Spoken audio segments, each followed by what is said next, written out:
আমাকে সুযোগটা দিয়েছেন অল্প সময়, সুযোগটা অনেক লম্বা সময় না। কারণ আমাদের নবীর আগে যে সমস্ত নবী আলাইহিসসালাম দুনিয়াতে আসছেন, আদম আলাইহিসসালাম থেকে আমার নবী শেষ নবী, এখানে তারা অনেক হায়াত পেয়ে দুনিয়াতে মানুষদেরকে হেদায়েতের কাজ করেছেন। কিন্তু আমাদের এই যুগে এসে আমাদের হায়াত মাত্র গড় আয়ু যদি আমরা ধরি 75-65 এই পর্যন্ত যায়, অল্প সময়। কিন্তু আমাদের এই সময়টা আল্লাহ তাআলা শুধুমাত্র একমাত্র আল্লাহকে খুশি করার জন্য, রাজি করার জন্য, আখেরাত অর্জন করার জন্যই আমাদেরকে সময়টা দিয়েছেন। বলেন সুবহানাল্লাহ। এবং এই দুনিয়ার জীবন থেকে আখেরাত যে যত বেশি নিতে পারবে তার দাম আল্লাহ তাআলার কাছে তত বেড়ে যাবে। বলেন সুবহানাল্লাহ। দুনিয়াতে যেভাবে মানুষের সম্পদ বাড়লে দাম বাড়ে, দুনিয়া মানুষের কাছে পদমর্যাদা বাড়লে দাম বাড়ে, কিন্তু আখিরাতে আল্লাহ তাআলার কাছে দাম বাড়বে শুধুমাত্র যার আমল যত বেশি, যার আমল নামা যত বড়, তত তার দাম আল্লাহ তাআলার কাছে বাড়তে থাকবে। বলেন সুবহানাল্লাহ। আর এই আমলটা কিভাবে মানুষ করবে, আল্লাহকে পথ কিভাবে চলবে, এই লক্ষ্যে আল্লাহ তাআলা এই দুনিয়াতে 1,24,000 নবী রসুলকে আল্লাহ তাআলা পাঠাইছেন। সকল নবী রসুলের মৌলিক কাজ ছিল একটাই, মানুষদেরকে আল্লাহর পথ দেখানো। বলেন সুবহানাল্লাহ। এক নবীর সাথে আরেক নবীর সাথে সবার দেখা হয় নাই।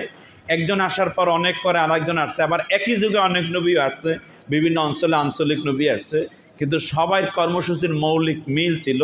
সবার এক কর্মসূচি, মানুষদেরকে আল্লাহর পথ দেখানো, জান্নাতের পথ দেখানো, মানুষদেরকে জাহান্নামের থেকে বাঁচার পথ দেখাবার জন্য। এক কথায় মানুষের হেদায়েত, মানুষের উপকার করার জন্য, মানুষের সুখের জন্য, শান্তির জন্য আল্লাহ তাআলা এই দুনিয়াতে 1,24,000 নবী রসুলকে পাঠাইছেন। বলেন সুবহানাল্লাহ। কিন্তু আমরা এই মজলিসে যারা বসা আছি, আমরা নিশ্চিত আমরা কোনো নবী রসুলকে আমরা দেখতে পারিনি। কারণ আমাদের নবী শেষ নবী, শ্রেষ্ঠ নবী, সেরা নবী, যাকে আল্লাহ তাআলা কোরআনে খাতামুল আনবিয়া বলে ঘোষণা দিলেন। কিয়ামত পর্যন্ত দুনিয়াতে আর নবী আসবে না, নবুয়তির দরজা বন্ধ করে দিলাম। কিন্তু দুনিয়াতে তো মানুষ আসবে, মানুষদেরকে কারা আল্লাহর পথ দেখাবে, কারা মানুষদেরকে সফলতার কথা বলবে, মানুষকে মানুষত্ব শিখাবে, মানুষকে মানবতা শিখাবে, মানুষের ইসলাহ কারা করবে। আল্লাহ নবী একটা উসুল দিয়ে গেলেন, আল উলামা ওয়ারাসাতুল আম্বিয়া। কিয়ামত পর্যন্ত এক শ্রেণীর হক্কানি রব্বানি আলেমী দুনিয়াতে থাকবে, যারা মানুষদেরকে নবীদের উত্তরসূরি হয়ে মানুষদেরকে আল্লাহর পথ দেখাবে, জান্নাতের পথ দেখাবে, মানুষকে জাহান্নামের পথ থেকে বাঁচার পথ দেখাতে থাকবে। বলেন সুবহানাল্লাহ। এই জন্য আমরা এই মজলিসে যারা আমরা বসা আছি, আমরা নবী পাই নাই, নবীর সাহাবী পাই নাই, কিন্তু কোনো না কোনো হক্কানি আলেম ওলামাদের মেহনত, তালিম, তরবিয়াত, সোহবাতের কারণে আজকে কিন্তু আমরা মসজিদে আসার সুযোগটা পেয়ে গেছি। ঠিক কিনা বলেন? এবং এই মজলিসে আমরা যারা আছি, আমরা নিশ্চিত আমরা কিন্তু সবাই এক দলের, এক মতের, এক তরিকার, এক মাসলাকের, এক পীরের মুরিদও না। ঠিক কিনা বলেন? এবং আল্লাহকে পাওয়ার জন্য, আল্লাহর পথে চলার জন্য সবাইকে এক দলের, এক মতের, এক তরিকার, এক পীরের মুরিদ হওয়া জরুরিও না, সম্ভাবনা না, এবং কোশ্চিনকালে হবেও না। কারণ আল্লাহকে পাওয়ার জন্য আপনাদের কাছে যদি সাক্ষাৎকার নেওয়া হয়, দেখা যাবে আমরা অধিকাংশই মুসলমান যারা মসজিদে এসেছি, পারিবারিক সূত্রে ধার্মিক কোনো পরিবারে জন্মগ্রহণ করেছি, মা বাবা, দাদা দাদি, নানা নানি ধার্মিক, তাদের ধার্মিকতার সুবাদে আমরা অটোমেটিক মসজিদে এসেছি কোনো মাধ্যম ছাড়া। ঠিক কিনা বলেন? আবার একটা বড় অংশ আমাদের মাঝে আছে যারা কোনো হক্কানি আলেম ওলামা পীর মাশায়েখের তালিম তরবিয়াত পাওয়ার কারণে, তাদের সোহবাতে, তাদের তাওয়াজ্জুর কারণে মসজিদে উঠেছে। ঠিক কিনা বলেন? আবার আরও একটা বড় অংশ আছে যারা তাবলীগ জামাতের সময় লাগাবার কারণে সেল্লা দেওয়া, তারপর আল্লাহর পথ ধরে মসজিদে উঠেছে। ঠিক কিনা বলেন? তবে এই কথাও ঠিক, আমি যেই মাধ্যম ধরে মসজিদে আসি না কেন, হক্কানি পীরের মুরিদ হই, আর তাবলীগের অনুসারী হই, আর কোনো ইসলামী দলের কর্মী হই, আর পারিবারিক সূত্রে ইসলাম পাই, আমাদের সবার আল্লাহ এক না ভিন্ন, আমাদের নবী এক না ভিন্ন, কোরআন কিবলা এক না ভিন্ন, ফরজ নিয়ে আমাদের মাঝে মত পার্থক্য নাই, ওয়াজিবাত নিয়ে মতের পার্থক্য নাই। মাগরিবের নামাজ আমরা এই মসজিদে আমরা কয় রাকাত পড়ছি? পৃথিবীর কোন মসজিদ কি খুঁজে পাওয়া যাবে যে এই মসজিদে মাগরিবের নামাজ 4 রাকাত পড়বে, 2 রাকাত পড়বে? আমরা দৈনিক 5 ওয়াক্ত ফরজ নামাজ পড়ি, পৃথিবীর কোন মসজিদ কি খুঁজে পাওয়া যাবে যে এই মসজিদে আমরা 5 ওয়াক্ত জায়গায় 8 ওয়াক্ত পড়বে অথবা 3 ওয়াক্ত পড়বে? তার মানে ফরজ নিয়ে ইখতিলাফ না, ওয়াজিবাত নিয়ে মতের ভিন্নতা না, মুস্তাহসান মুস্তাহাব কিছু বিষয় যুগে যুগে আমাদের মাঝে মতের ভিন্নতা ছিল, আছে, কিয়ামত তামাত থাকবে। কারণ এই মত ভিন্নতার সৃষ্টিটি এখন হয় না, বরং যেখানে নবী মুহাম্মদ রাসূলুল্লাহ সাল্লাল্লাহু আলাইহি সাল্লাম নবী সাহাবীদেরকে তালিম দিতেছেন, নবীর সাহাবীরা তালিম গ্রহণ করে করে আমল করতে গিয়ে নবীর কথাগুলো এক একজন সাহাবী এক একভাবে বুঝেছে, এবং তাদের মাঝে মতের ভিন্নতার সৃষ্টি হওয়ার কারণে তাদের মত ভিন্নতাকে কেন্দ্র করে পৃথিবীতে 4টা মাযহাব সৃষ্টি হয়েছে, হানাফি, শাফি, মালিকি, হাম্বলি। পৃথিবীর সকল ওলামা একরাম ইজমা হয়ে রায় দেন 4 মাযহাবের 4টেই সঠিক, যে যেটা ধরবে ওইটাই তার আল্লাহর পথ দেখাবে, তাকে জান্নাতের পথ দেখাতে থাকবে, বলেন সুবহানাল্লাহ। কিন্তু 4 মাযহাবের যখন আমরা আমলের দিকে তাকাই তখন আমরা দেখতে পাই একই মাসালা 4 মাযহাবে 4 ভাবে আমল, আবার দেখি একই মাসালা 4 মাযহাবে 3 ভাবে আমল, আবার দেখি একই মাসালা 4 মাযহাবে 2 ভাবে আমল, ঠিক কিনা বলেন? আমরা হানাফি মাযহাব আল্লাহু আকবার বলে নামাজে যখন নাভিতে হাত বেঁধে, শাফি মাযহাব বাঁধে বুকে, মালিকি মাযহাবের অনুসারী হাত নাভিতে বুকে কোনো জায়গা বাঁধে না, তারা হাত দুইটা সোজা করিয়া সারিয়া তারপর নামাজ আদায় করে। যারা মক্কা মদিনায় হজ উমরা করতে গেছেন আপনারা দেখেছেন একই নামাজে কেউ নাভিতেও বাঁচছে, কেউ বুকুয়েও বাঁচছে, কেউ হাত ছেড়ে দিচ্ছে, ঠিক কিনা বলেন? কিন্তু তাদের মাঝে দ্বন্দ্ব হয় না, বিবাদ হয় না, ঝগড়া হয় না, রক্ত ধরে না, মাথা ফাটে না, কারণ প্রত্যেকের মাকসাদ কে, উদ্দেশ্য কে? আর মাকসাদ আল্লাহ যদি না হয় তাহলে কোনো আমল আল্লাহর কাছে কবুল হয় না, মকবুল হয় না, সে যত বড় আমল হোক না কেন, নামাজ, রোজা, হজ, যাকাত, তাসবিহ, তাহলিল, দান, খয়রাত, যত আমল হোক না কেন, মাকসাদ উদ্দেশ্য যদি আল্লাহ না হয়, আল্লাহর খুশির জন্য না হয়, তাহলে কোনো আমল আল্লাহ তাআলার কাছে কবুল যেভাবে হয় না, এবং ওই আমল দিয়ে জাহান্নাম থেকেও বাঁচা যাবে না, জান্নাতও জুটবে না। কারণ আমলের উদ্দেশ্য হতে হবে একমাত্র কে? মাকসাদ যদি আল্লাহ হারাইয়া নামাজ পড়ে, হজ করে, যাকাত দেয়, তাসবিহ, তাহলিল, যত কোটি টাকায় যত দান করুক, আল্লাহ মাকসাদ হারালে কোনো আমল দিয়ে একটা নেক পাবে না। কারণ যদি পাইতই তাহলে নামাজির শানে এমন কঠিন কথা আল্লাহ কোরআনে মাঝে বলতো না। আল্লাহ বলেন ফাওয়াইলুল লিল মুসাল্লিন, ওই মুসল্লির জন্য জাহান্নাম। যেই মুসল্লি সেজদা করে তার কেরাত ঠিক আছে, শুদ্ধ কেরাত, নামাজের মাসাইল, মাসনা মাসাইল সব ঠিক আছে, কিন্তু জেলের হাল ঠিক নাই, মানুষকে দেখাবার জন্য, মানুষের কাছ থেকে নাম পাওয়ার জন্য, ইজ্জাত পাওয়ার জন্য, বুজুর্গি নাম পাওয়ার জন্য, নামাজির নাম পাওয়ার জন্য মসজিদে দৌড়ায় সেজদা করে। আল্লাহ বলেন দুনিয়ার মানুষ তারে নেককার, পরেজগার, ভালো মানুষ হিসেবে জানে, চেনে, শ্রদ্ধা করে, সব ঠিক আছে, কিন্তু এই মানুষটা আসলে জান্নাতি না, এই মানুষটা ফাওয়াইলুল লিল মুসাল্লিন। এই মানুষটার পরিচয় আল্লাহ দিলেন অয়েল নামক দোজখের অধিবাসী। আল্লাহ বলেন নাউজুবিল্লাহ, এদেরকে জাহান্নামী বলে আল্লাহ সম্বোধন করলেন। শুধু এতটুকুই নয়, মুফাসসির তাফসীর করেন জাহান্নামের ভিতরে সবই আযাব, সবই শাস্তি, কিন্তু অয়েল নামক দোজখের এই স্তরে আল্লাহ তাআলা এমন ভয়ঙ্কর শাস্তি দেবেন, জাহান্নাম পর্যন্ত আল্লাহ তাআলার কাছে পানা চাইবে যেন আল্লাহ ওই অয়েল নামক দোজখের আগুন থেকে আমার জাহান্নামের আগুনের বাঁচাও। বলেন নাউজুবিল্লাহ মিন যালিক। এমন কঠিন শাস্তির কথা নমরুদ, ফেরাউন, আবু জাহল, উতবা, সাহেবার কথা কিন্তু আল্লাহ বলে নাই। নিশ্চয়ই তাদের শাস্তি আরো ভয়ঙ্কর, আরো কঠিন হবে, কিন্তু নামাজির সামনেও কিন্তু এমন কঠিন শাস্তির কথা আল্লাহ কোরআনে বলে দিলেন। এই জন্য আল্লাহ তাআলার কাছে আমরা দোয়া করতে থাকি যেন আল্লাহ তৌফিক তো নামাজ পড়তে দিলেন, আল্লাহকে ডাকার তৌফিক দিলেন, সেজদার তৌফিক দিলেন, আপনার খুশির জন্য করারও তৌফিকটা দিয়ে দেন। বলে আল্লাহুম্মা আমিন, বলে আল্লাহুম্মা আমিন। তিরমিজি শরীফ, মুসলিম শরীফ হাদিসে রাহমাতাল লিল আলামিন নবী মুহাম্মদুর রাসূলুল্লাহ সাল্লাল্লাহু আলাইহি সাল্লাম ইরশাদ করেন, কাল কিয়ামতের ময়দানে কঠিন মুসিবতের দিনে আল্লাহ তাআলা 3 শ্রেণীর বুজুর্গ দিয়ে জাহান্নামের উদ্বোধন করবেন। বলেন নাউজুবিল্লাহ। 3 শ্রেণীর বুজুর্গ যাদেরকে দুনিয়ার মানুষ বড় নেককার, পরেজগার, মুত্তাকি, ভালো মানুষ হিসাবে জানতো, চিনতো, শ্রদ্ধা করত, সম্মান করত, কিন্তু তাদের দিল ঠিক নাই, তাদের দিলের মাকসাদ আল্লাহ হারাইছে। এমন 3 শ্রেণীর বুজুর্গ দিয়ে আল্লাহ তাআলা জাহান্নামের উদ্বোধন করবেন। প্রথম নম্বরে আল্লাহ তাআলা ডাকবেন ওই আলেমকে, হাদিসের ভাষায় কারি, কিন্তু মুহাদ্দিসরা ব্যাখ্যা দেন এটা শুধু সূরা কেরাতের কারি নয়, বরং জগৎ বিখ্যাত মুহাদ্দিস, মুফাসসির, মুফতি, ফকিহ, পীর, যাদের জীবনের লক্ষ্য উদ্দেশ্য আল্লাহ হারাইয়া লক্ষ্য উদ্দেশ্য দুনিয়া বানাবার কারণে আল্লাহ তাআলা এমন 3 শ্রেণীর বুজুর্গ দিয়ে জাহান্নামের উদ্বোধন করবেন। আল্লাহ আলেম সাহেবকে যখন কিয়ামতের ময়দানে জিজ্ঞাসা করে, বান্দা আমি আল্লাহর খুশির জন্য তুমি কি আমল নিয়ে এসেছো, কি আমল করেছো? সে বলবে, আল্লাহ আমি তো সারা জীবন মানুষের ওয়াজ শুনেছি, সারা জীবন মানুষকে দিনই তালিম তরবিয়াত করেছি, সারা জীবন মানুষদেরকে দিন শিখাইছি, কোরআন শিখাইছি, হাদিস শিখাইছি। আল্লাহ তাআলা বলবেন, মিথ্যাবাদী থামো, আমি আল্লাহ আলিমুম বিযাতিস সুদূর, তোমার হৃদয়ের গহীনে থাকা বিষয়টাও বান্দা তুমি জানার আগে আমি আল্লাহ জানতাম। তুমি মানুষদেরকে ওয়াজ করছো ঠিকই, তো আমি আল্লাহ পাওয়ার জন্য করো নাই।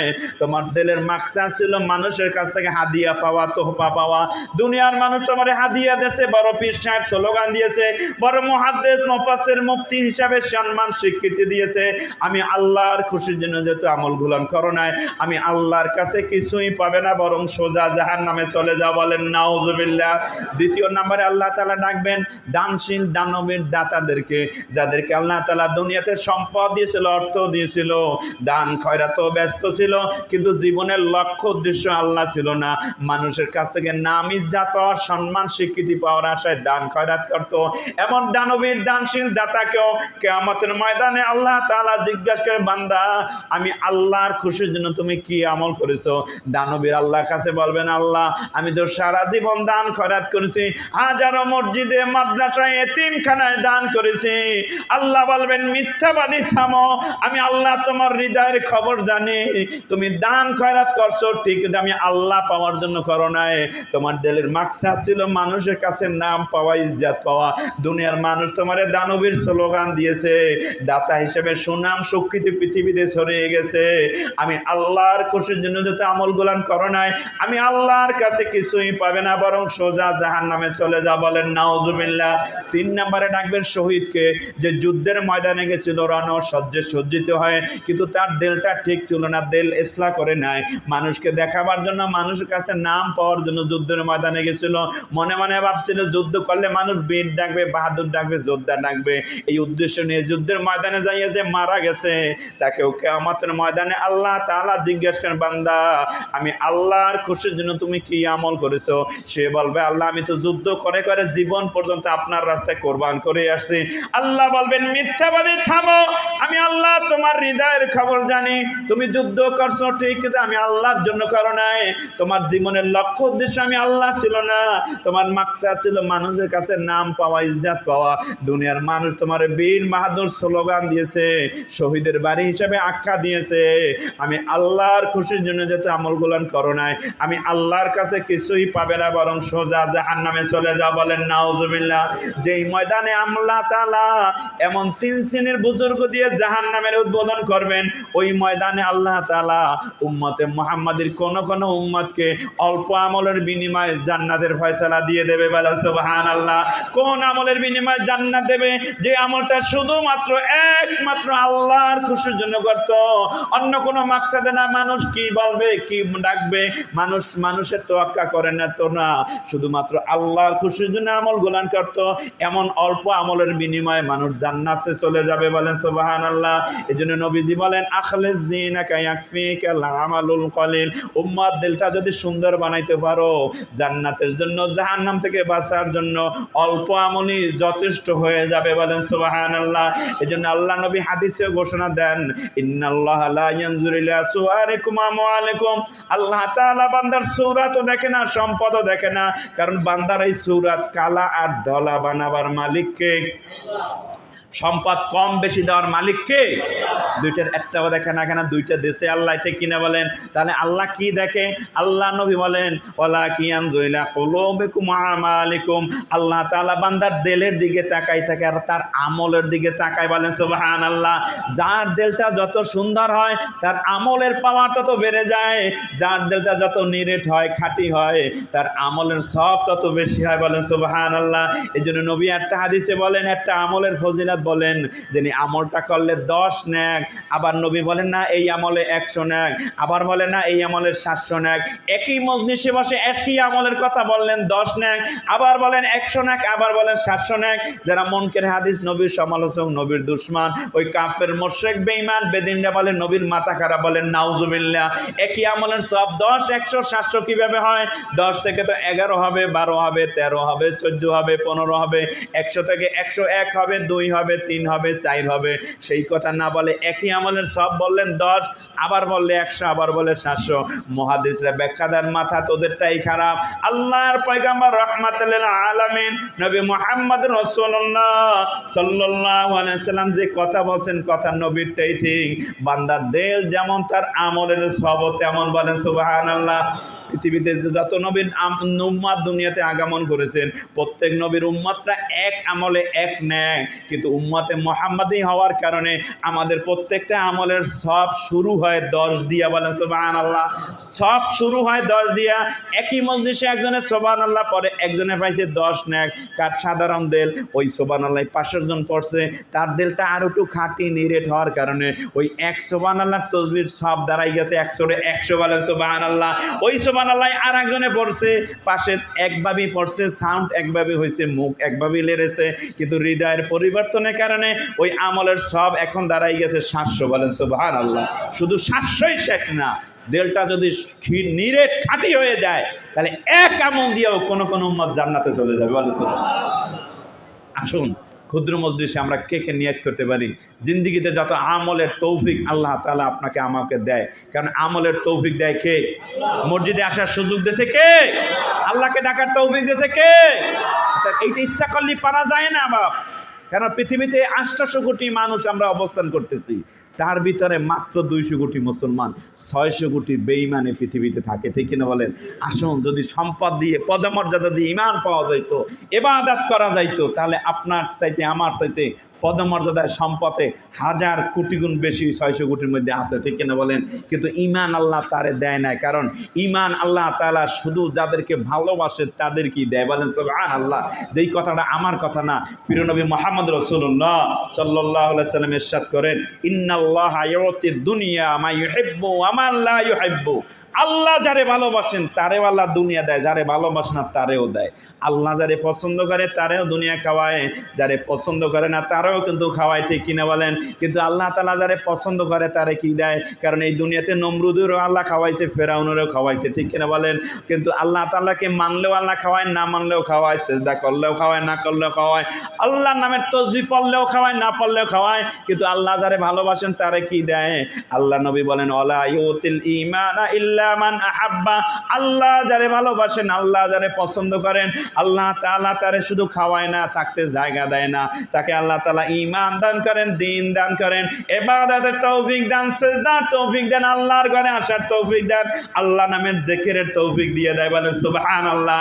আসুন আল্লাহ আমরা হতে পারে এই মজলিসে আমাদের আমলের ভিন্নতা আছে, এক একজনের আমল এক একভাবে, হুজুরের মতন হয়তো আমার আমল নাই, আর একজনের আমল নাই, কিন্তু আমরা সবাই কলেমা লা ইলাহা ইল্লাল্লাহু মুহাম্মাদুর রাসূলুল্লাহ সাল্লাল্লাহু আলাইহি সাল্লাম এই দাবি নিয়ে আল্লাহর ঘর পর্যন্ত এসে গেছে, ঠিক কিনা বলেন?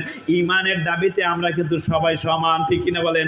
আসুন কে কে নিয়ত করতে পারি জিন্দেগির যত আমলের তৌফিক আল্লাহ দেয়, প্রত্যেকটা আমল শুধুমাত্র একমাত্র আল্লাহর খুশির জন্য করবো। আমরা রাজি আছি? কে কে রাজি? তো আল্লাহু আকবার, আল্লাহর হাত দেখাই দিন। আল্লাহ কবে কে? আল্লাহুম্মা আমিন। হাত নামান। যেখানে কথা শুরু করছিলাম, মতের ভিন্নতা সাহাবা আজমানদের মধ্যে ছিল, আইম্মায়ে মুজতাহিদের মধ্যে ছিল, আইম্মায়ে তরিকাতের মধ্যে ছিল, কিন্তু তাদের মাঝে দ্বন্দ্ব হয় না, বিবাদ হয় না, কারণ মাকসাদ ছিল কে? মাকসাদ ছিল কে? আর আমরা 1400 বছর ব্যবধানে আমাদের জীবনের লক্ষ্য উদ্দেশ্য হারিয়ে, মাকসাদ হারিয়ে, আজকে 1400 বছর ব্যবধানে আমরা অধিকাংশই ইসলামকে ব্যক্তিগত দলগত স্বার্থ উদ্ধারের হাতিয়ার বানাইছে ইসলাম, যার কারণে আমাদের ব্যক্তিগত দলগত স্বার্থ প্রত্যেকের হাসিল হয়ে যাচ্ছে। পীর সাহেবের খানকা জমে যাচ্ছে, তরিকায় লোক বাড়তেছে, মুরিদ বাড়তেছে, হাদিয়াও বাড়তেছে, যত দিন যাচ্ছে ইসলামী দলও বাড়তেছে, সুসংগঠিত হয়ে যাচ্ছে। আপনারা বলেন আগের সাথে মসজিদ বাড়ছে না কমছে? মাদ্রাসা বাড়ছে না কমছে? আলেম ওলামা বাড়ছে না কমছে? ইসলামী দল বাড়ছে না কমছে? কিন্তু যত দিন যায় ততই মুসলমানের বিপদ বাড়ে না কমে? উচিত ছিল মসজিদ মাদ্রাসা বাড়ার সাথে সাথে মুসলমানের বিজয় পতাকা ওড়ার কথা ছিল, কলেমার নিশানা ওড়ার কথা ছিল, সেইটা ওরে নাই। কারণ এখন মুসলমানের শত্রু মুসলমান।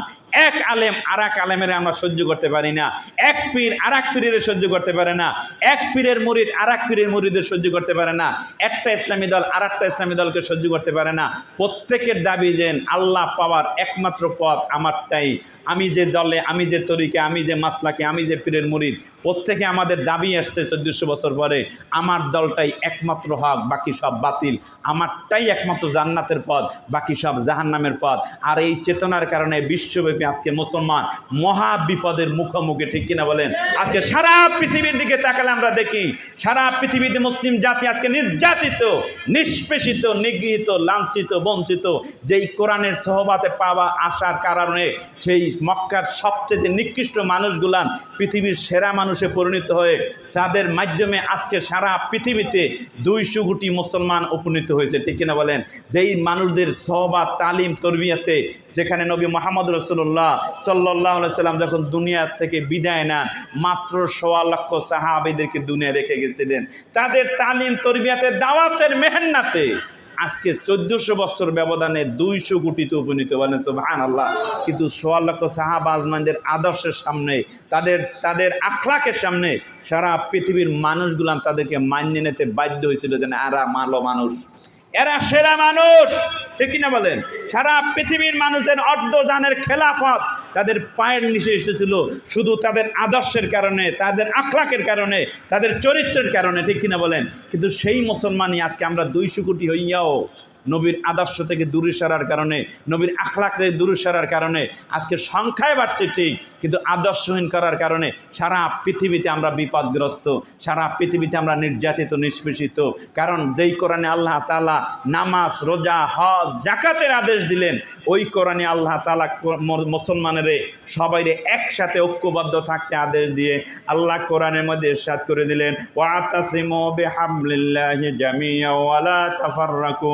ওই ঈমানওয়ালারা, কলেমার দাবিদারেরা, তোমরা সবাই একসাথে ঐক্যবদ্ধ হয়ে আমি আল্লাহ রশি ধরো, কোরআন ধরো, দিন ধরো, ওয়া লা তাফাররাকু।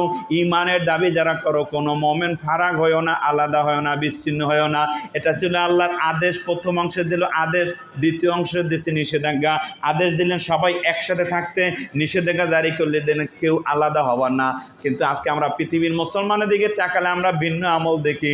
আজকে আমরা মুসলমানরা 200 কোটি মুসলমানরা দেশের নামে বিভক্ত, মাযহাবের নামে ভাগ, তরিকার নামে ভাগ, সিলসিলার নামে ভাগ, মাসলাকের নামে ভাগ, আমরা পীরের মুরিদের নামে ভাগ, ইখতিলাফি মাসাইল নিয়েও ভাগ, ঠিক কিনা বলেন? কিন্তু এই ভাগের কারণে আজকে সারা পৃথিবীর মুসলমানদেরকে কি পরিণত হবে, যেটা আল্লাহ তাআলা 1400 বছর আগে কোরআনে আল্লাহ জানাই দিলেন, ওয়ালা তানাজাউ ফাতাফশালু ওয়া তাযহাবা রিহুকুম। ঈমানওয়ালারা, কলেমার দাবিদারেরা, তোমরা যদি বিভক্ত হয়ে দ্বন্দ্ব বিবাদে লিপ্ত হও, হানাহানিতে লিপ্ত হও, ঝগড়া ফাসাদে লিপ্ত হও, তাহলে জেনে রাখো শুধু মরার পরেই জাহান্নাম নয়, মরার পরে শুধু শাস্তি নয়, মরার আগে 2 শাস্তি দুনিয়ায় শুরু হয়ে যাবে, বলেন নাউযুবিল্লাহ। তোমরা যদি মুসলমানরা বিভক্ত হও, দ্বন্দ্ব বিবাদে লিপ্ত হও, ঝগড়া হানাহানিতে লিপ্ত হও, 1 নম্বর শাস্তি আল্লাহ বলেন ফাতাফশালু, আমি আল্লাহ তোমাদেরকে দুর্বল করে দেব, অসহায় করে দেব। তোমরা যদি দুনিয়াতে সংখ্যা গরিষ্ঠ হয়েও সারা পৃথিবীতে দুর্বল, অসহায়ের মতন থাকবে। আর সেই গজবে আক্রান্ত আজকে 200 কোটি উম্মত, ঠিক কিনা বলেন? তাকান ওই আরাকানের দিকে, কোন অপরাধে তাদের দেশ থেকে বাইর করলো? পৃথিবীর মানুষ কোনো অপরাধ চিহ্নিত করতে পারেনি। 10 থেকে 15 লক্ষ মুসলমান যাদের অপরাধ একটাই ছিল, তারা কলেমা পড়ে নিজেদের পরিচয় মুসলিম দিয়েছিল। ওই আরাকানে কুকুর থাকার জায়গা আছে, শ্রীগাল থাকার জায়গা আছে, মুসলমানের কিন্তু থাকার জায়গা নাই, ঠিক কিনা বলেন? অদ্য পর্যন্ত 10 থেকে 15 লক্ষ আরাকানি রোহিঙ্গা মুসলমানের ঠিকানাও পৃথিবীতে নাই। তারা শরণার্থী হয় এত বড় পৃথিবীতে বাড়তেছে, তাদের কোনো জন্ম সনদ, ভোটার আইডি কার্ড নাই। তারা মনে হয় এখন কোন দেশের নাগরিক এখন আর তারা ঠিক মতন বলতে পারে না, ঠিক কিনা বলেন? শুধু কি আরাকান, কাশ্মীর, ফিলিস্তিন, জন্মের পর থেকে আমরা শুনে আসতেছি, এমন কোনো দিন যায় না যেই দিনে কোনো না কোনো ফিলিস্তিনের রক্তে জমিনটা লাল হয় নাই, ঠিক কিনা বলেন? ইতিহাস খুঁজে পাওয়া যায় না। এই চুক্তি, এই শান্তি চুক্তি, এই কত কিছু হওয়ার পর আজকেও পত্রিকা দেখে আসলাম 11 জন আর মরদেহ, আজকেও 11 জন মারছে, 11 জন। পত্রিকা তার সব আসে না। যেখানে নিষেধাজ্ঞা হলো, যুদ্ধবিরোধী চুক্তি হলো, সেখানে আজকেও 11 জন, গত ঘরে 9 জন, আগের দিনটা আমার খেয়াল নাই, এভাবে প্রতিদিন শুধু মারতেছে। তার মানে মুসলমানের কোনো রক্তের দাম নাই। আর আপনারা এখানে যারা মসজিদে আছেন, আপনারা কেউ রাগ করেন না, বুজুর্গিনদের আছেন, ওলামা একরাম আছেন, ফিলিস্তিনের জন্য দোয়া করেন না এমন কি কেউ কি আছেন? আমার তো মনে হয় পৃথিবীর এমন কোনো মুসলিম নাই যে ফিলিস্তিনের জন্য কাঁদে নাই, দোয়া করে নাই, ঠিক কিনা বলেন? এমন কোনো মসজিদ পৃথিবীতে খুঁজে পাওয়া যাবে না যেই মসজিদে ফিলিস্তিনের জন্য দোয়া হয় নাই, আর্তনাদ করে নাই। কিন্তু আমাদের এই দোয়ায়, চোখের পানিতে, আমাদের এই সমাবেশে, স্লোগানে একদিনের জন্য কি ফিলিস্তিনের হামলা বন্ধ হয়েছে? আপনি কি ব্যাখ্যা দেবেন? আমার কাছে যেটা মনে হয়, আমরা যখন আল্লাহর হুকুম লঙ্ঘন করি, মোনাজাতে হাত পাইতে চোখের পানি জড়াই, হুকুম লঙ্ঘনের কারণে আমাদের ওই দোয়া আল্লাহর আরশ তামায় যায় না। মাগরিবের নামাজের জন্য ছিল আমাদের জন্য ফরজ, ঠিক কিনা বলেন? 3 রাকাত নামাজ আজানের পর ছিল ফরজ। এখন আমার কোনো ভাই যদি মসজিদে আসিয়া নামাজ না পড়ি অথবা ঘরে বসে, ঘরের কোনায় বসে মোনাজাত করে, মাগরিব থেকে এসা পর্যন্ত চোখের পানি ছাড়ে, তার কি দোয়া কি কবুল হবে? যদি সারা রাতও কাঁদে, দোয়া কি কবুল হবে? কারণ তাকে আগে হুকুম পালন, তারপর দোয়া। যেই কোরআনে আল্লাহ তাআলা নামাজ, রোজা, হজ, যাকাতের আদেশ দিলেন, ওই কোরআনে আল্লাহ বলেন মুসলমান সবাই একসাথে ঐক্যবদ্ধ হইয়া আমি আল্লাহর রশি ধরো, কোরআন ধরো, দিন ধরো। আল্লাহর এই হুকুমটাকে আমরা যখন লঙ্ঘন করেছি, দলের নাম দিয়া, তরিকার নাম দিয়ে, মাসলাকের নাম দিয়ে, মাযহাবের নাম দিয়ে, পীরের মুরিদের নাম দিয়া আমরা যখন বিভক্তের প্রতিযোগিতা নিয়ে মসজিদে ঢুকিয়া চোখের পানিতে ভোগ বাসাইতেছি, চোখের পানির বিনিময়ে যদি রক্তও জারাই, তারপরও মনে হয় আমাদের দোয়া কবুল হবে না। কারণ আমরা হুকুম লঙ্ঘনের কারণে আল্লাহ তাআলার আযাব, গজবের মধ্যে পড়ে গেছি 200 কোটি মুসলমান, ঠিক কিনা বলেন? এটা ছিল 1 নম্বর গজব। 2 নম্বর গজবের কথা আল্লাহ বলেন, ওয়াতাযহাবারি হুকুম, দ্বন্দ্ব বিবাদে লিপ্ত হলে আমি আল্লাহ তোমাদের নাম নিশানা অস্তিত্ব দুনিয়াতে রাখবো না, বলেন নাউজুবিল্লাহ। এখানে ওলামা একরাম আছেন, বিশিষ্ট জনেরা আছেন। এখানে যে স্পেন একটা মুসলিম দেশ, যেখানে 800 বছর মুসলমানরা শাসন করেছে, কোরআনী আইনে দেশ চলেছে, 1-2 বছর নয়, 800 বছর। সেই স্পেনের মসজিদে এখন আর আল্লাহু আকবারের ধ্বনিটা হয় না। মুসলমানের মসজিদগুলোকে গোয়ালঘর, মদ্যপশালায় পরিণত করা হয়েছে, বলেন নাউজুবিল্লাহ। ইমাম বুখারীর নাম নিশ্চয়ই আপনার শোনেন, যার নাম অনুসারে বুখারী শরীফ। বাংলাদেশের তাবলীগ জামাতের কিছু ওলামাদের কাছ থেকে শোনা, ওনরা গেছিল তাজাকিস্তানের বুখারায়, বুখারার শাইখুল হাদিস চোখের পানি ছেড়ে দিয়ে বাংলাদেশে আলেমদের কাছে বলতেছিলেন, দেখেন ইমাম বুখারীর মসজিদ, ওই মসজিদ দাঁড়িয়ে আছে ঠিক, কিন্তু 85 বছরেও আল্লাহু আকবারের ধ্বনি কিন্তু বুখারীর মসজিদে হয় নাই, বলেন নাউজুবিল্লাহ। যেই জায়গায় বসে ইমাম বুখারী রাহমাতুল্লাহ আলাইহি মানুষদেরকে হাদিস শোনাতেন, হাদিসের 10 দিতেন, ওই জায়গাটারে পর্যন্ত মদ্যপশালা, পেশাখানায় পরিণত করা হয়েছে, বলেন নাউজুবিল্লাহ। আসুন, আমাদের এই দ্বন্দ্ব আর বিবাদের কারণে সারা পৃথিবী থেকে মুসলমানের নাম নিশানা মুছে যাচ্ছে, সারা পৃথিবীর মুসলমানরা মাজলুম হয়ে যাচ্ছে, সারা পৃথিবীর মুসলমানরা আর্তনাদ জানাচ্ছে। পৃথিবীর মানচিত্রের দিকে তাকালে আমরা দেখি যেইখানে রক্ত ঝরে, এইটা অন্য কোনো জাতি, অন্য কোনো ধর্মের অনুসারীদের না, রক্ত মানি সেখানে মুসলমানের রক্ত, ঠিক কিনা বলেন? এই পৃথিবীর দিকে তাকালে আমরা দেখি যেখানে আর্তনাদ, যেখানে আহাজারি, অন্য কোনো জাতি, অন্য কোনো ধর্মের অনুসারীদের আর্তনাদে, আহাজারিতে পৃথিবীর আকাশ বাতাস বাড়ি হয় না। যেখানে আহাজারি সেখানে মুসলমান, যেখানে আর্তনাদ সেখানে মুসলমান। অথচ এই মুসলিম জাতিকে আল্লাহ তাআলা কোরআনের মধ্যে শ্রেষ্ঠ উম্মাত, শ্রেষ্ঠ জাতি হিসাবে কোরআনে আল্লাহ উল্লেখ করে ঘোষণা দিলেন, কুনতুম খায়রা উম্মাতিন উখরিজাত লিন্নাস। হে নবী, আপনার উম্মাতকে আপনি জানাইয়ে দেন, তারা কিন্তু পৃথিবীর অন্যান্য জাতি, অন্যান্য ধর্মের অনুসারীদের মতন সাধারণ মানুষ না। আপনাকে যেভাবে নবীদের সর্দার বানাইছি, রাসূলদের সর্দার বানাইছি, আপনার প্রত্যেকটা উম্মাতের সর্দার, বলেন সুবহানাল্লাহ। আজকে সেই উম্মাত সারা পৃথিবীতে নির্যাতিত, নিষ্পেষিত, নিগৃহীত, লাঞ্ছিত, বঞ্চিত। এর কারণ এটা নয় যেন আমাদের মসজিদ কমে গেছে, মাদ্রাসা কমে গেছে, আলেম কমে গেছে, ইসলামী দল কমে গেছে, কিন্তু সব কিছু বাড়া সত্ত্বেও আমরা নবীর আদর্শ থেকে দূরে সরার কারণে, আল্লাহর হুকুম লঙ্ঘনের কারণে সারা পৃথিবীর মুসলমান মাজলুম। মুসলমানদের ঐক্যের দাওয়াত আলহামদুলিল্লাহ সকল প্রান্ত থেকে চলতেছে, যুগ যুগ ধরে চলতেছে। ঐক্যের ঐক্যকে অস্বীকার করে এমন কোনো আলেম পৃথিবীতে খুঁজে পাওয়া যাবে না। প্রত্যেক আলেম ঐক্যের ওয়াজ করে। আমরা ঐক্যের যখন দাওয়াত দিই, হক্কানিয়া দরবার থেকে ঐক্যের দাওয়াত হয়, প্রত্যেকটা ইসলামী দল থেকে ঐক্যের দাওয়াত হয়, কিন্তু তারপরও মুসলমান ঐক্যবদ্ধ হতে পারছে না। কারণ হিসেবে আমাদের কাছে যেটা চিহ্নিত হয়েছে, আমি যখন ঐক্যের দাওয়াত দিই, আমার রেজাল্ট আসছে থাকে সবাই আমার কাছে আসছে ঐক্যবদ্ধ হতে হবে। কোনো ইসলামী দল থেকে যখন ঐক্যর দাওয়াত আসে, তার দাওয়াত থাকে সব দল ভাঙ্গা এই দলের কর্মী হয়ে ঐক্যবদ্ধ হতে হবে। কোনো হক্কানি পীর থেকে যখন ঐক্যের দাওয়াত আসে, তার দাওয়াত থাকে সব পৃথিবীর মানুষগুলান এই পীরের মুরিদে ঐক্যবদ্ধ হতে হবে।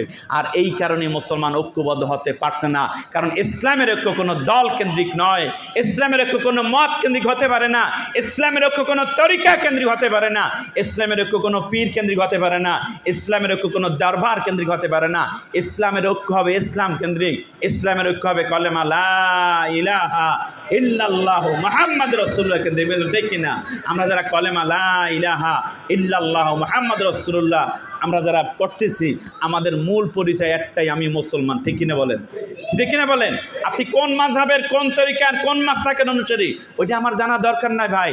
আপনার সাথে হয়তো আমার মাসালায় মেলে নাই, মাসলাকে মেলে নাই, তরিকা মেলে নাই, সিলসিলা মেলে নাই, কিন্তু আপনার সাথে আমার ইমানে মেলছে, কলেমায় মেলছে। ঠিক কিনা বলেন? অর্থাৎ ইমানে যার সাথে মিল, কলেমা যার সাথে মিল, তার সাথে আমার যত মতের ভিন্নতা হোক, যত দলের পার্থক্য হোক, তরিকার পার্থক্য হোক, তার সাথে আমার শত্রুতা নাই। কারণ কোরআনে আল্লাহ বলেন, ইন্নামাল মুমিনুনা ইখওয়াতুন, যারা এই কলেমা পড়বে, ঈমানওয়ালা আছে, পৃথিবীর যেই প্রান্তে যেই অঞ্চলে থাকুক না কেন, ঈমানের দাবিতে তামাম পৃথিবীর মুমিন একজন আর একজনের ভাই। বলেন সুবহানাল্লাহ।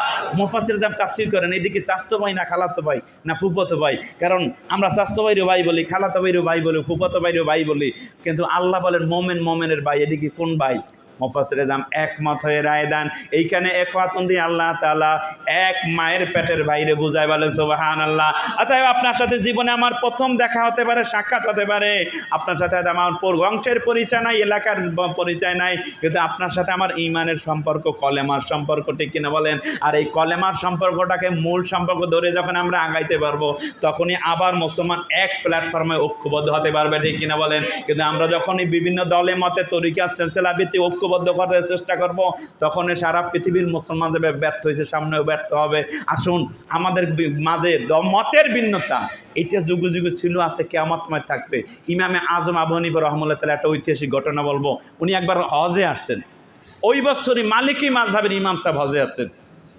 ইমামে আজম আবু হানিফা রাহমাতুল্লাহ তাআলা হজে আসছে, যখন শোনেন মালিকি মাযহাবের ইমাম সাহেব হজে আসছেন, ওনার দিনের মধ্যে মহাব্বত জাগলো, কারণ তারা প্রত্যেকে নবীর আশেক ছিল, প্রত্যেকে নবীর পাগল ছিল।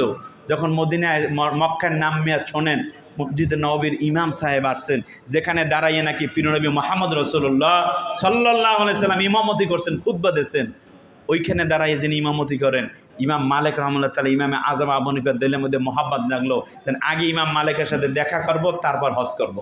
এখন মক্কার অলিতে গলিতে খোঁজে, যারে পারে, যারে সামনে পায় তারই জিজ্ঞেস করে, ভাই আপনি কি ইমাম মালিককে চেনেন কিনা?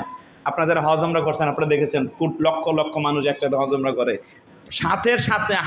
সাথে যদি হারিয়ে যায় সেইটাই খুঁজে পাওয়া অনেক কঠিন বিষয়। কিন্তু সেই যুগে ইমামে আজম আবু হানিফা যারে খোঁজে তারা এবার চেহারায় চেনে না, পাওয়াটা অসম্ভবই। ঠিক কিনা বলেন?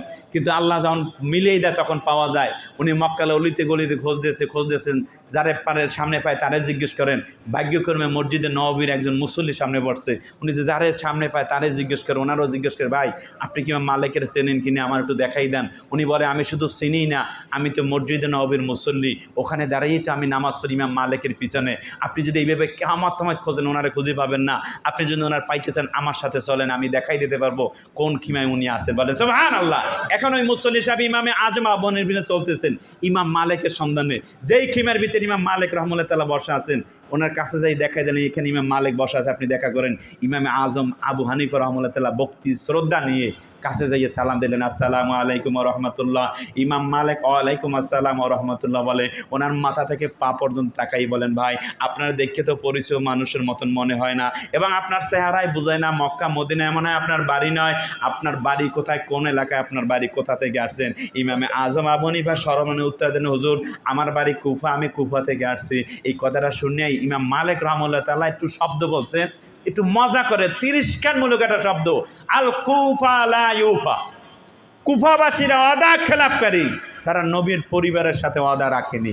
কারবালার প্রান্তরে সেই ঘটনার দিকে ইঙ্গিত করে একটু তিরস্কারমূলক শব্দ বলছেন ইমামে আজম আবু হানিফা রাহমাতুল্লাহ, যেহেতু জগৎ বিখ্যাত মুহাদ্দিস মুফাসসির ফকি, ওই কথার জবাবে কোনো উত্তর না দিয়ে তাৎক্ষণিকভাবে কোরআন শরীফে আয়াত তেলাওয়াত করলেন, ওয়ামিন আহলিল মাদিনাতি মারাদু আলান নিফাক, সূরা তওবার 101 নম্বর আয়াত, যার তরজমা দাঁড়াইছে এই যে ভাই আপনি ইমাম মালিক, আপনি আমার এই কুফাবাসী হিসেবে তিরস্কার করলেন, কুফাবাসী অপরাধী আছে তাই বলে সবাই অপরাধী না, আর আপনি মদিনা থেকে আসছেন তাই বলে আবার মদিনার মানুষ সব যে ফেরেশতা তাও কিন্তু না। এই আয়াতের মফহুম আছে মদিনার মধ্যেও কিন্তু মুনাফিকও আছে। এই উত্তর শুনে ইমাম মালিক রাহমাতুল্লাহ তাআলা হতবাক হয়ে তাকাই রইলেন, এইটা তো কোনো সাধারণ মানুষ না, এটা কোনো সাধারণ আলেমের পক্ষেও সম্ভব না। কথার জবাবে তাৎক্ষণিকভাবে কোরআনে আয়াত দিয়ে কথার জবাব দেওয়া। উনি ইমাম মালিকের দিলের মধ্যে হয়তোবা আল্লাহ তাআলা এলকা করছেন যে এই ব্যক্তি কি হতে পারে। ইমাম মালিক তাৎক্ষণিকভাবে বলে ফেলাইলেন, এইভাবে কথার জবাবে কোরআনে আয়াত দিয়ে কথার যাওয়ার যোগ্যতা থাকলে পৃথিবীতে একজনারই আছে আমার দৃষ্টিতে, তিনি হলেন ইমামে আজম আবু হানিফা। আমার দিল বলতেছে আনতা আবু হানিফা, বলেন সুবহানাল্লাহ। ইমামে আজম আবু হানিফা বলেন, জি হুজুর আপনার ধারণা ঠিক, অনেক কষ্ট করে আপনার পর্যন্ত এসেছি, আপনার কাছে আমি দোয়ার দরখাস্ত। ইমাম মালিক ভাই বলেন, ভাই এত তাড়াতাড়ি আপনি যান কই? হজের কার্যক্রম শেষ করে মসজিদে নববীতে 2 ভাই বসবো, আলোচনা করব, তারপর বিদায় হব। হজের কার্যক্রম শেষ, নির্দিষ্ট 4-5 দিনের যখন শেষ হয়ে গেল, মসজিদে নববীতে ইমাম আজম আবু হানিফা রাহমাতুল্লাহ তাআলা তাশরীফ আনলেন, ইমাম মালিকও চলে আসলেন। 2 মাযহাবে 2 ইমাম একসাথে বসছেন, কথা বলতেছেন, আলোচনা করতেছেন। মুয়াজ্জিন সাহেব তো আজানের টাইমটা ভালো চেনেন, মুয়াজ্জিন সাহেব যখন দেখছে আজানের ওয়াক্ত শেষে তো আজান দিয়ে দিয়েছে, এখন তো ইমামতির সুযোগ, কে করবে ইমামতি আর কে হবে মুসল্লি। 2 মাযহাবের 2 জন ইমাম, 2 জন 2 জনের অনুরোধ করে, ভাই আপনি নামাজ পড়ান। ইমামে আজম আবু হানিফা যুক্তি দিয়ে দিলেন, ভাই ইমাম মালিক আপনি যেহেতু মসজিদে নববীর নির্দিষ্ট ইমাম, আপনি নামাজ পড়ান, আমি মুক্তাদি হয়ে নামাজ আদায় করি, বলেন সুবহানাল্লাহ। এখন ইমাম মালিক রাহমাতুল্লাহ তাআলা মেহরাবে দাঁড়াইয়া নামাজের ইমামতি শুরুর আগে এলান শুরু করলেন, মুসল্লিরা আজকের এই নামাজে ইমামে আজম আবু হানিফা রাহমাতুল্লাহ তাআলা উপস্থিত। উনি আল্লাহরে রাজি করার জন্য, খুশি করার জন্য আল্লাহ নবীর হাদিস থেকে আস্তে আমিনের হাদিসের উপরে আমল করে, আর ওই আল্লাহরে রাজি খুশি করার জন্য আমি ইমাম মালিক আমি জোরে আমিনের হাদিসের উপরে আমল করি। আমার কাছে জোরে আমিনের হাদিসটা বেশি সঠিক, তাই আমি জোরে আমিন হাদিসটার উপরে আমল করি।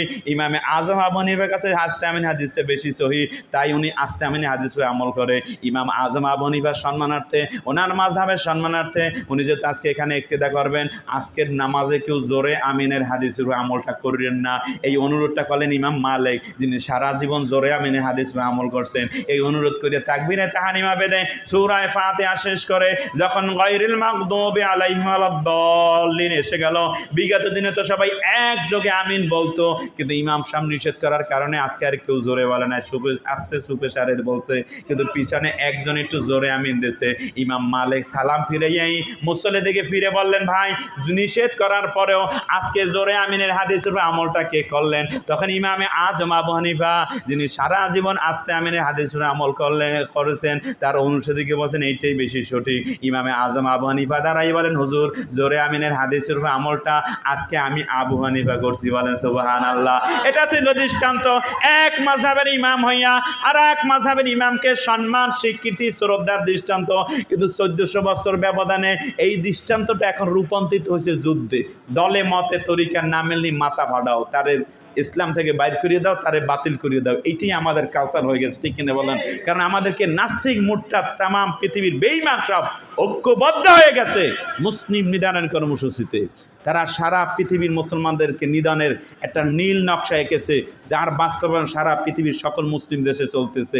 আপনারা যারা ইরান ইসরায়েল যুদ্ধ দেখেছেন, ওই যুদ্ধের 1-2 দিন পরে আমি মিডিয়ায় দেখছি, কয়েকটা মিডিয়ায় আসছে, ইরানে একটা বড় মসজিদ, যে মসজিদের একজন ইমাম সাহেব 15 বছর নামাজ পড়াইতেছে, পাগড়ি ছাড়া কোনোদিন তারা কেউ দেখে নাই। কিন্তু এই যুদ্ধের পর প্রমাণ হয়েছে ইমাম সাহেব আসলে মুসলমান না, ইহুদি মোসাদের এজেন্ডা ছিল, বলেন নাউজুবিল্লাহ। আমরা গত বছর কুড়িগ্রাম জেলা ফুলবাড়ী উপজেলা সফরে গেছি, গত বছর আমরা ওইখানে উপজেলা পরিষদ মসজিদে প্রোগ্রাম, ওলামা একরাম আমাদেরকে প্রোগ্রামের পরে বললেন, হুজুর আমাদের ইউনিয়ন একটা নাওডাঙ্গা ইউনিয়ন, যে ইউনিয়নের একজন ইমাম সাহেব 5 বছর ইমামতি করছে, 5 বছর পর প্রমাণ হয়েছে ইমাম সাহেব খ্রিস্টান, বলেন নাউজুবিল্লাহ। সলমানের বর্তমানে পিসের মুখে শুনছি কুমিল্লা ক্যান্টনমেন্ট মসজিদের ইমাম দ্বারা বসছে হিন্দু রয়্যাল এজেন্ট, ইমাম সাহেবরা জিজ্ঞেস করেন, একজন ইমামকে সহি শুদ্ধ মতন ইমামতি করতে হলে এক যুগ সাধনা করে দেয়া, তারপর এখানে এসে আল্লাহু আকবার দিয়ে নামাজ পড়ায়, ঠিক কিনা বলেন? তাহলে একজন বেঈমানকে কত যুগ সাধনা করাইয়া মুসলমানের মসজিদের মেহরাবে বসাইলো, মাহফিলের স্টেজে উঠাইলো। উদ্দেশ্য এই মাহফিলের স্টেজ থেকে, এই মেহরাব থেকে খুব সহজে মুসলমানের বিরুদ্ধে মুসলমান লাগাইয়ে দেওয়া যায়। আর তাদের সেই ষড়যন্ত্রের ফাঁদে পড়িয়া আমরা মুসলমান এখন মসজিদে রক্ত জড়াই, মসজিদে এসে ঝগড়া করি, তরিকার ঝগড়া, সেলসেলার ঝগড়া, মাসলাকের ঝগড়া হয়। সেই কঠিন সময় নাস্তিক মূর্তি যখন সব ঐক্যবদ্ধ হয়ে গেছে, আমরা মুসলমানরা বিভক্তের প্রতিযোগিতায় ব্যস্ত হয়ে গেছি, ঠিক কিনা বলেন? বাংলাদেশে ওলামা একরাম একটা জরিপ করছেন, কয় % মুসলমান মসজিদে উঠে নামাজ পড়ে? বাংলাদেশে ওলামাদের জরিপ হচ্ছে, যাদের নাম খতিয়ে নেয় পর্সায় মুসলিম নাম, জন্ম সনদ, ভোটার আইডি কার্ডে মুসলমান, মসজিদে তালাশ করলে গড়ে 10% ওঠে না। কয় %? তাহলে যত খেদমত আমাদের দেশে আছে, তাবলিগ জামাতের খেদমত, হক্কানি পীর মাশায়েখদের খেদমত, ইসলামী দর্শনের খেদমত, এই সকল খেদমতের রেজাল্ট কিন্তু 10% মাত্র, ঠিক কিনা বলেন? এই খেদমত যদি আরও 10 গুণও বাড়ে, তারপরেও 100% মুসলমান মসজিদে উঠবে না, 100% মুসলমান মসজিদে আসবে না। তাবলিগ ইসলামের ময়দানে যদি আরও 10 গুণ লোক যায়, হক্কানি পীরের মসজিদে আরও 10 গুণ যদি হয়, ইসলামী দলের কর্মী যদি আরও 10 গুণ যায়, তারপরও 100% মুসলমান মসজিদে আসবে না। কিন্তু আমরা দেখতেছি ভিন্নতা, যত দিন যাচ্ছে খেদমত বাড়ে ঠিক, কিন্তু খেদমত যেটু বাড়ে তার সাথে খেদমতে দ্বন্দ্ব, তরিকায় তরিকায় যুদ্ধ, সেলসেলায় সেলসেলা যুদ্ধ, মাসলাকে মাসলাকে যুদ্ধ, দরবারে দরবারে যুদ্ধ, ঠিক কিনা বলেন? আসুন সেই কঠিন সময় নাস্তিক মূর্তিটা যখন আমাদের নিধনের ব্যস্ত হয়ে গেছে, আমরা যখন 10% মসজিদে আসি, 10% আসছি আবার 10 ভাগ, 10% মসজিদে উঠলে 10 ভাগ। কোন কোন অঞ্চল আমরা গিয়ে দেখেছি 10 ভাগে থামে না, তারা 15-20 ভাগও হয়, ঠিক কিনা বলেন? আসুন সেই কঠিন সময় আমরা কে কে শপথ করতে পারি, আমরা যেই আপনার কলেমার ইমানের ভাই, তার সাথে আবার আমার তরিকা সিলসিলায় মাসলাকে মাযহাবে মেলে না, কিন্তু যার সাথে আমার ইমানে মেলে, কলেমায় মেলে, যার সাথে আমার ইমানে ক্লাসে মেলে, তার সাথে যত মতের ভিন্নতা হোক আমি শত্রুতা করব না, আমরা রাজি আছি। মুসলমানের সাথে আমার শত্রুতা নাই, কে কে রাজি? আল্লাহু আকবার, হাত ওঠাই, আল্লাহ কবে আল্লাহুম্মা আমিন। আল্লাহু আকবার।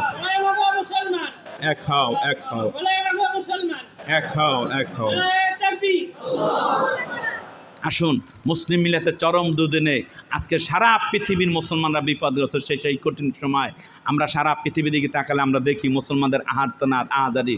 নেসরাবাদ আমরা যে প্রতিষ্ঠান থেকে আসছি, জালোগাঠি NS কামিল মাদ্রাসা, এই মসজিদের কেশিয়ার আমার মোশাররফ ভাই নেসরাবাদ গেছে, আর একজন কি নাম, সামিউল হক ভাই, সেও নেশাবাদ গেছেন। এখানে আমাদের চেনা মানুষ আছে আলহামদুলিল্লাহ। আমরা এই প্রতিষ্ঠানে প্রায় 7,000 উপরে ছাত্র লেখাপড়া করে। এই প্রতিষ্ঠানে যিনি প্রতিষ্ঠাতা, উনি সারা জীবন মুসলমানদের ঐক্যের আজান দিয়েছে। 1997 সালে বাংলাদেশের খ্যাতনামা আলেম ওলামা পীর মাশায়েখ ইসলামী দলের নেতৃবৃন্দ প্রত্যেকের কাছে কাছে গিয়ে হুজুর দাওয়াত দিলেন, আমাদের মাকসাদ যদি আল্লাহ হয়, ওই আল্লাহকে পাওয়ার জন্য মাযহাবের ভিন্নতা আমাদের থাকতে পারে, কেউ হানাফি, কেউ শাফি, কেউ মালিকি, কেউ হাম্বলি হবে, ঠিক কিনা বলেন? ওই আল্লাহর পথে চলার জন্য কেউ তাবলীগে চেল্লা লাগাবে, কেউ হক্কানি পীরের মুরিদ হবে, কেউ সৃষ্টি হবে, কেউ কাদরি হবে, কিন্তু মাকসাদ যদি আল্লাহ হয়, তাহলে আমরা কেন মুসলমানরা একসাথে বসে আল্লাহ রাখতে পারবো না? আমরা আস্তে ডাকি আর জোরে ডাকি, ডাকি কারে? তাহলে একসাথে কেন বসতে পারবো না? হুজুর দাওয়াত দিলেন। বাংলাদেশের খ্যাতনামা আলেম ওলামা পীর মাশায়েখ অধিকাংশ সেই মসজিদে উপস্থিত হয়েছিলেন। 1997 সালে তদানীন্তন জাতীয় মসজিদের খতিব কারি ওবায়দুল্লাহ সাহেব রহমাতুল্লাহ উপস্থিত, চরমনায় মরহুম পীর মুফতি সৈয়দ ফজলুল করিম রহমাতুল্লাহ উপস্থিত, শাইখুল হাদিসের প্রতিনিধি, তারপর আব্দুল কাহার সিদ্দিকী ফুরফুরাবি রহমাতুল্লাহ আলাইহি, ফুরফুরার পীর, মাসিক মদিনার সম্পাদক মহিউদ্দিন কানসা বজুর রহমাতুল্লাহ আলাইহি সহ বাংলাদেশের খ্যাতনামা আলেম ওলামা পীর মাশায়েখ ইসলামী দলের নেতৃবৃন্দ, এমনকি দেলাওয়ার হোসেন সাইদি সাহেব ছিলেন। সবাই আসলেন। অনেকে এসে আবার বলেন, হুজুর আপনি বয়োজ্যেষ্ঠ মুরব্বী, ডাকছেন এই কারণে আসছি। আমাদের মাঝে মতের ভিন্নতা, দলের ভিন্নতা, তরিকার ভিন্নতা, মাসালার ভিন্নতা। আমরা কেউ জোরে আমিন দিই, কেউ আস্তে আমিন দেয়, কেউ নামাজে মোনাজাত করি, কেউ করি না, কেউ নাবিতে, কেউ বুকে, কেউ আলিয়া, কেউ কওমি। এত পার্থক্য আমাদের মাঝে, হুজুর এর মধ্যে কি ঐক্যবদ্ধ হওয়া আসলে সম্ভব? তখন কায়েদ সাহেব রহমাতুল্লাহ উত্তর দিলেন, কেন ঐক্যবদ্ধ হওয়া সম্ভব না এটা তো আমার বুঝে আসে না। এইটা তো আমি আজিজুর রহমান কায়েদের কোনো ব্যক্তিগত কর্মসূচি নাই।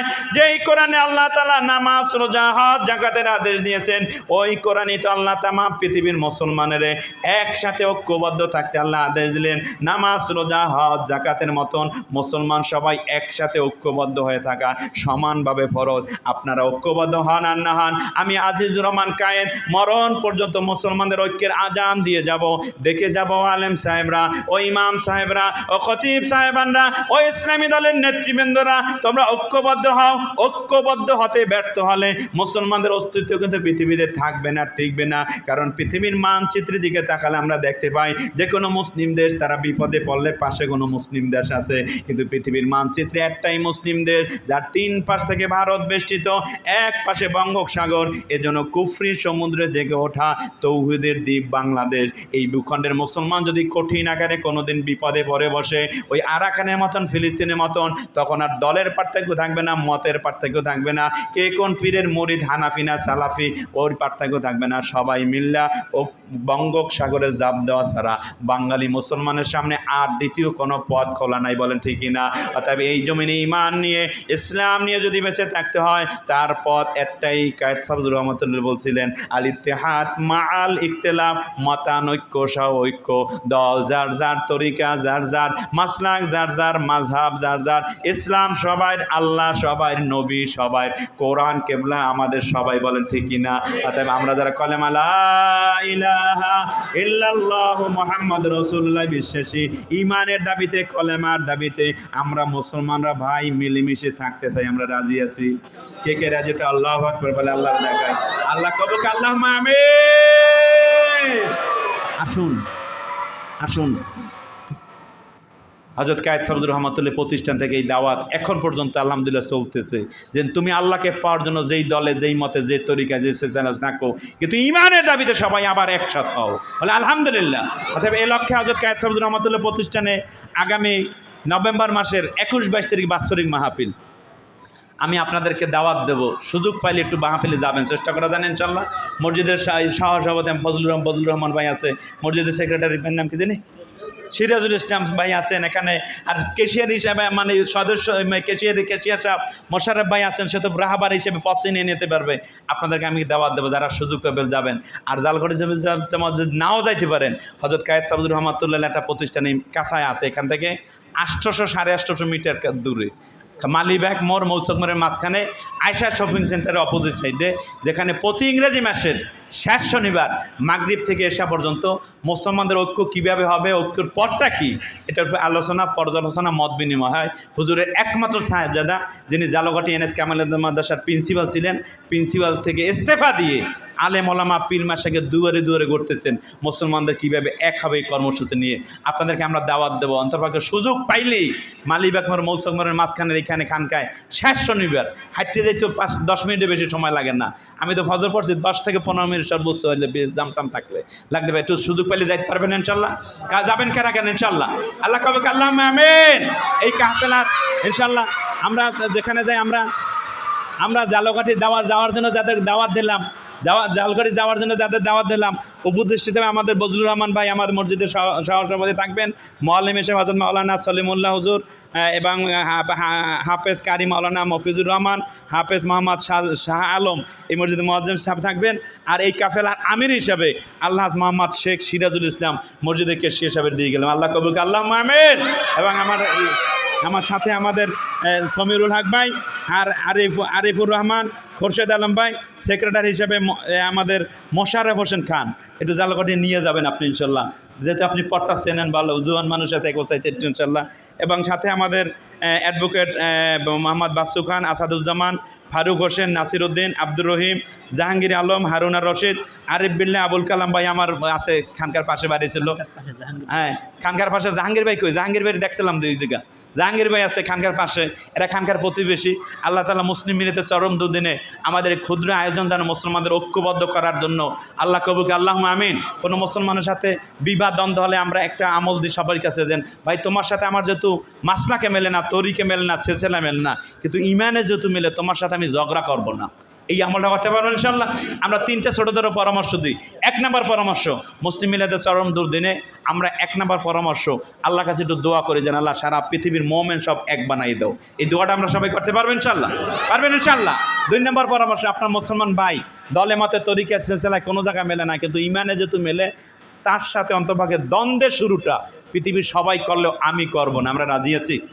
দ্বন্দ্বের শুরুটা আমি করব না, কে কে রাজি? আল্লাহরে দেখাই, আল্লাহ কবে আল্লাহুম্মা আমিন। 3 নম্বর পরামর্শ, এই পথের বাধা শয়তান, কারণ শয়তান ভালো করেই জানে শয়তান ভালো করেই জানে মুসলমান ঐক্যবদ্ধ হয়ে গেলে বিজয় মুসলমানের আসবে, ঠিক কিনা বলেন?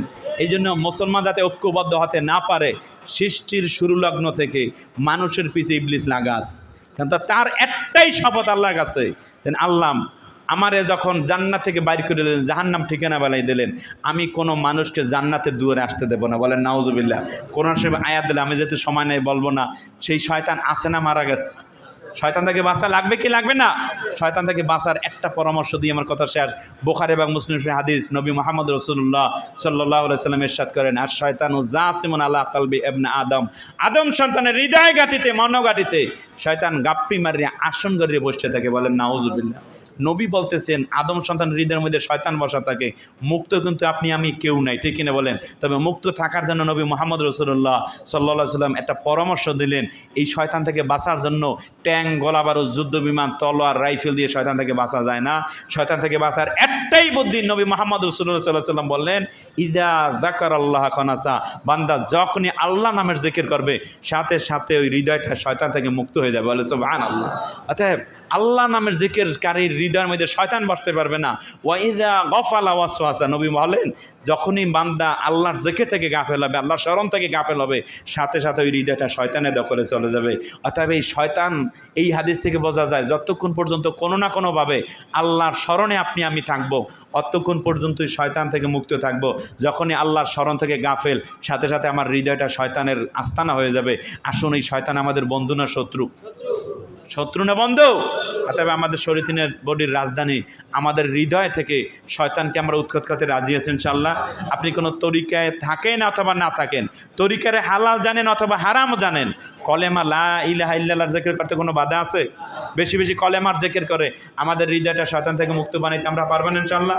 পারবেন ইনশাআল্লাহ। যারা হক্কানি পীরের মুরিদ আছেন, পীরের তালিম মোতাবেক জিকির করেন, আর যারা কোনো তরিকায় নাই, তাদেরকে নবী মুহাম্মদ রাসূলুল্লাহ সাল্লাল্লাহু আলাইহি ওয়াসাল্লাম বলেন, যে দৈনিক 100 বার কলেমার জিকির করবে, ওই বান্দা যখন হাসরের ময়দানে উঠবে, ওই বান্দার চেহারাটা পূর্ণিমার চাঁদের মতন উজ্জ্বল হবে। বলেন সুবহানাল্লাহ।